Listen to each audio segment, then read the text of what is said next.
Baik, selamat malam, salam Fransiskus Pacebene. Perkenalkan, saya Erin Delia Pardede dari kelas 12 IPS 3. Kali ini saya akan mempresentasikan tugas mapel sejarah peminatan, yaitu kebijakan VOC di Nusantara. Berikut adalah poin-poin penjelasan yang akan kita bahas pada malam hari ini. Pertama, ada sejarah singkat VOC. Kedua, ada kebijakan VOC. Ketiga, ada pengaruh kebijakan VOC.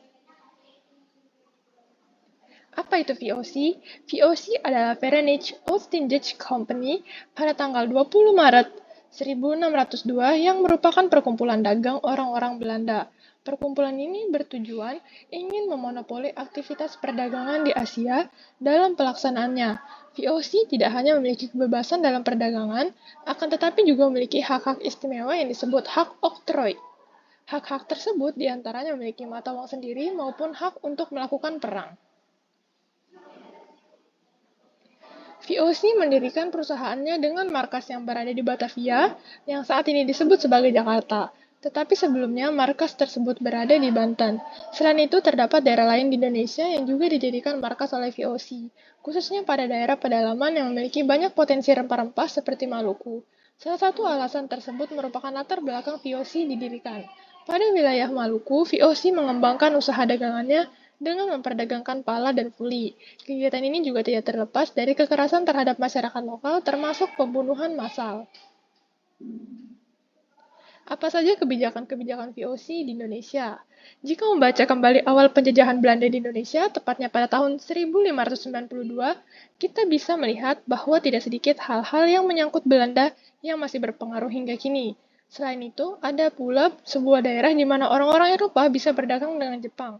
Daerah tersebut merupakan daerah yang terletak di Desnima, yaitu suatu pulau buatan yang berada di Nagasaki. Kemudian pada tahun 1603, VOC mendirikan kantor perwakilannya di Banten. Beberapa tahun setelahnya, tepatnya pada tahun 1603, seorang gubernur jenderal VOC yang pertama diangkat ialah Peter Both, yang menjabat selama 4 tahun dan menjadikan Jakarta sebagai basis administrasi VOC. Tidak hanya itu, kebijakan VOC juga menargetkan sasaran kepada kerajaan Banten dan Mataram. Hal ini dilakukan lantaran pada wilayah kerajaan tersebut terdapat banyak potensi yang nantinya akan menguntungkan bagi pihak Belanda guna menambah kas negara. Potensi tersebut diantaranya adalah bahan-bahan pokok seperti gula merah, merica, kacang-kacangan, dan beras. Berdasarkan hal tersebut, akhirnya VOC memutuskan dan menetapkan beberapa kebijakan yang menyangkut sistem perdagangan dan juga daerah kekuasaan. Berikut adalah kebijakan-kebijakan VOC.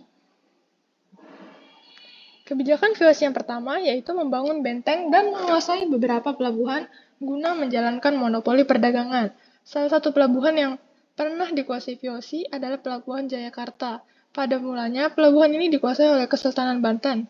Kemudian VOC merebutnya dan mendirikan Pelabuhan Jayakarta. Pada pelabuhan ini juga didirikan sebuah pusat kota bernama Batavia, yang sekarang dikenal sebagai Jakarta.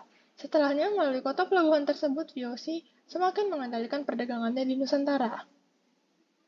Lanjut kebijakan kedua, menunjukkan seorang gubernur jenderal yang bertujuan untuk menguasai dan memperkuat posisi. Pada masa itu, tepatnya pada tahun 1610 hingga 1614, Peter Both merupakan pemimpin VOC yang pertama, di mana bersamaan dengan itu Peter Both mengeluarkan kebijakan-kebijakan. Salah satunya adalah didirikannya sebuah pos perdagangan di wilayah Banten dan juga perjanjian penguasaan rempah-rempah di wilayah Maluku. Kebijakan ini terus berlanjut hingga masa pemerintahan gubernur jenderal yang baru karena menuai keberhasilan.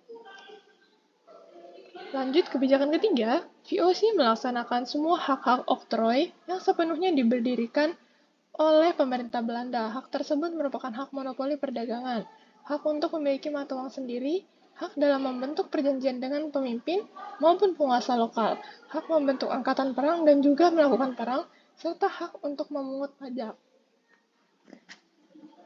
Lanjut, kita masuk kebijakan keempat, yaitu mendirikan markas VOC di Banten dan Ambon, yang kemudian dipindahkan ke Jakarta atas perintah seorang gubernur. Pembangunan markas di Banten ini didirikan pada tahun 1603 setelah VOC didirikan. Hal ini bertujuan untuk memperlancar aktivitas dagang. Selain Malaka dan Makassar, Banten juga termasuk dalam wilayah pusat perdagangan rempah-rempah di Nusantara. Kita masuk ke dalam kebijakan kita yang kelima, yaitu merupakan pelayaran hongi. Pelayaran ini jelas diawasi oleh VOC agar keberlangsungan monopoli rempah-rempah tetap berjalan dengan baik. Orang-orang yang juga diwajibkan memberi kora-kora kepada pihak VOC yang akan digunakan ke pulau lain untuk berdagang. Selanjutnya, kita masuk ke dalam kebijakan ke-6, melancarkan rencana perpecahan divide et impera, politik terhadap kerajaan-kerajaan yang ada di Indonesia. Rencana ini merupakan strategi politik dan ekonomi yang memiliki tujuan untuk mendapatkan kekuasaan dengan memecah suatu kelompok besar menjadi lebih kecil.